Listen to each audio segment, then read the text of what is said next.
ఎన్సీపీలు మీకు లాభపడ్డాయి, కానీ మీరు అజిత్ పవార్ దెబ్బతిన్నాడు చూడండి. సో అందువల్ల క్లియర్గా అర్థమవుతుంది, అటో ఇటో ఉంటేనే ప్రజలు యాక్సెప్ట్ చేస్తున్నారు. అటు ఇటు లేకపోతే ఇప్పుడు నేను చెప్పిన బీఆర్ఎస్, వైఎస్ఆర్ కాంగ్రెస్, బిజు జనతాదళ్, ఏడీఎంకే, శిరోమణి అకాలీదళ్, బహుజన్ సమాజ్ పార్టీ, ఇప్పుడు ఇన్ని పార్టీలు ఉన్నాయి దెబ్బతిన్న పార్టీలు. అందువల్ల జగన్మోహన్ రెడ్డి తన ఇంట్రెస్ట్లలో రీత్యా కూడా ఇండియా కూటమి ఉండాలి. ఇప్పుడు ఎందుకంటే ఆయనకు దేశంలో సపోర్ట్ కావాలి, కానీ ఆయన ఎందుకుంటలేడు మనకు అందరికీ తెలుసు అది కూడా. ఎందుకంటే ఆయన పైన ఈడీ కేసులు, సిబిఐ కేసులు ఉన్నాయి, కోర్టులు కూడా వాటిని త్వరగా పరిష్కరించమని చెప్తున్నాయి. భారతదేశంలో నరేంద్ర మోడీ ప్రభుత్వానికి ఉన్న ప్రత్యేకత ఎలాంటి మొహమాటము లేకుండా ఈడీని, సిబిఐని వాడతారు. అది దేశంలో ఉన్న ప్రతిపక్ష నాయకులందరిపైన వాడారు. మీకు ఆమ్ ఆద్మీ పార్టీ కేజ్రీవాల్ నుంచి కేరళ ముఖ్యమంత్రి విజయన్, మా సిపిఎం ముఖ్యమంత్రి విజయన్, స్టాలిన్ నుంచి మమతా వరకు, ఇలా కేంద్ర సంస్థలు వెంబడించని ప్రతిపక్ష పార్టీ లేదు. రాహుల్ గాంధీ నుంచి మొదలుకొని కవిత వరకు. సో ప్రతి ప్రతిపక్ష నేతల పైన సిబిఐ, ఈడీ, ఐటీ ఎవరెవరు పడ్డారు. మీరు అదే బీజేపీ లేదా బీజేపీ మిత్రపక్షాలతో ఇలాంటిది ఏమీ లేదు. సో అందువల్ల ఇది గమనించిన జగన్మోహన్ రెడ్డి ఏ రకంగా తాను కేజ్రీవాల్, హేమంత్ సోరెన్, కవితల అనుభవం చూశాక ఇప్పటికిప్పుడు ఆయన రాష్ట్రంలో చంద్రబాబు నాయుడుతో ఫైట్ చేయాలి, మళ్ళీ దేశంలో మోడీతో ఫైట్ చేయగలడా? సో అందువల్ల ఆయన ఈడీ కేసులు, సిబిఐ కేసులు ఉన్నాయి కనుక ఇండియా కూటమిలో ఇప్పటికిప్పుడు చేరడం అంటే ఒక రకంగా మోడీని సవాల్ చేయడమే. సో అందువల్ల ఆ నిర్ణయం ఆయన తీసుకోవడం లేదు. అందుకే ఇష్యూ బేస్డ్ సపోర్ట్ అంటున్నాడు. బీజేపీ కూడా ఏంటంటే భవిష్యత్తులో ఎవరు అవసరం ఉంటుందో, ఇవాళ చంద్రబాబు నాయుడు అవసరం ఉండొచ్చు, రేపు జగన్ అవసరం ఉండొచ్చు అని వాళ్ళు లైన్ ఆఫ్ కాంటాక్ట్ పెట్టుకుంటున్నారు. అందుకే ఇటీవల స్పీకర్ ఎన్నికలో కూడా వైసీపీ మద్దతు అవసరం లేకపోయినా వాళ్ళు అడిగారు, వీళ్ళు ఇచ్చారు. సో అందువల్ల ఇప్పటికిప్పుడు ఇండియా కూటమి వెళ్ళకపోవటానికి కారణం అది. కానీ రేపు వెళ్ళడా ఇండియా కూటమికి అంటే రాజకీయాల్లో ఏది శాశ్వతం ఉండదు. రేపు ఎలాగో అరెస్ట్ చేయబోతున్నారు అనుకోండి, అరెస్ట్ అనేది ఇన్ఎవిటేబుల్ అనుకోండి. సో అప్పుడు ఏం చేయాలి? తన కనీసం సపోర్ట్ అని ఉండాలి కదా.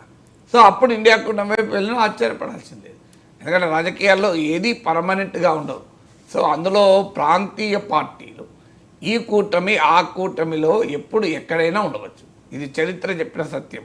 భారతదేశంలో ఒక ఆర్జేడీ మినహా మొత్తం ప్రాంతీయ పార్టీలు ఏవైనా తీసుకోండి, అటు ఎన్డీఏ వైపు, ఇటు ఇండియా కూటమి వైపు, అటు ఎన్డీఏ వైపు, ఇటు యూపీఏ వైపు, ఏదో ఒక సమయంలో గ్రావిటేట్ అయిన పార్టీలు కనీసం అంటే ఆ కూటమిలో చేరకపోయినా సన్నిహితం కావడం, మళ్ళీ మారుతుంటారు. ఇప్పుడు బిజు జనతాదళ్ రాష్ట్రంలో ఓడిపోయేంత వరకు బీజేపీకి అనుకూలంగా జాతీయ రాజకీయాలు ఉన్నది.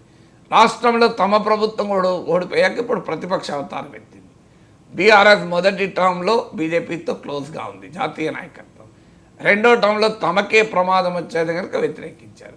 చంద్రబాబు నాయుడు ఎన్నిసార్లు మారాడో మనకు చెప్పాల్సిన అవసరం లేదు. అందువల్ల రాజకీయాల్లో శాశ్వతంగా ప్రాంతీయ పార్టీలు అసలే ఉండవు, ఎందుకంటే వాటికి ఏమీ సైద్ధాంతిక భూమిక లేదు. అందువల్ల జగన్మోహన్ రెడ్డి ఇండియా కూటమి వైపు రాడు ఎట్టి పరిస్థితుల్లో అనే గ్యారంటీ ఎవరు ఇవ్వలేరు, ఎందుకంటే మనిషికి తన అవసరాలు తనకు ఉంటాయి కదా. కానీ ఇప్పుడైతే ఈడీ, సిబిఐ కేసులు ఉండడం ఒక ప్రమాదం. ఎందుకంటే నీకు ఇక్కడ ఇంకో పాయింట్ కూడా ఉంది, అరెస్ట్ అవుతారన్న భయం ఉండవచ్చు జగన్మోహన్ రెడ్డికి. ఎందుకంటే అంతకు ముందు కూడా జగన్మోహన్ రెడ్డి ఇప్పుడు ఇటీవల ఫలితాల తర్వాత కూడా ఒక స్టేట్మెంట్ ఇచ్చాడు, కష్టాలు నాకేమీ కొత్త కావు అని. అంటే క్లియర్గా మీరు జగన్మోహన్ రెడ్డి రిజల్ట్ తర్వాత మాట్లాడింది చూస్తే ఆయన అరెస్టును ఎక్స్పెక్ట్ చేస్తున్నట్టు క్లియర్గా కనబడుతుంది మనకు.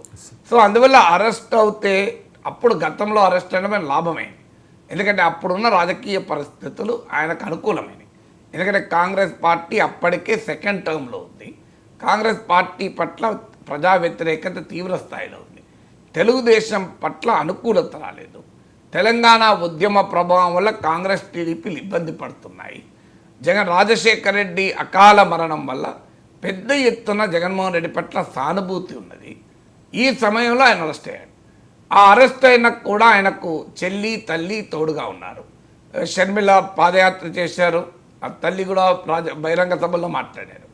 ఇప్పుడు ఈ సానుకూల పరిస్థితులు ఏవి ఇప్పుడు లేవు, ఎందుకంటే ఇప్పుడు జగన్మోహన్ రెడ్డికి అనుకూలంగా ప్రభంజనం కాదు. ఇప్పుడు 2012 ఉప ఎన్నికల్లో టీడీపీ డిపాజిట్లు కోల్పోయింది. ఒక్క సీటు నాకు గుర్తున్నంత రామచంద్రపురం అనుకుంటారు, సుభాష్ చంద్రబోస్ సీటు మినహా అన్నీ గెలిచారు వైసీపీ.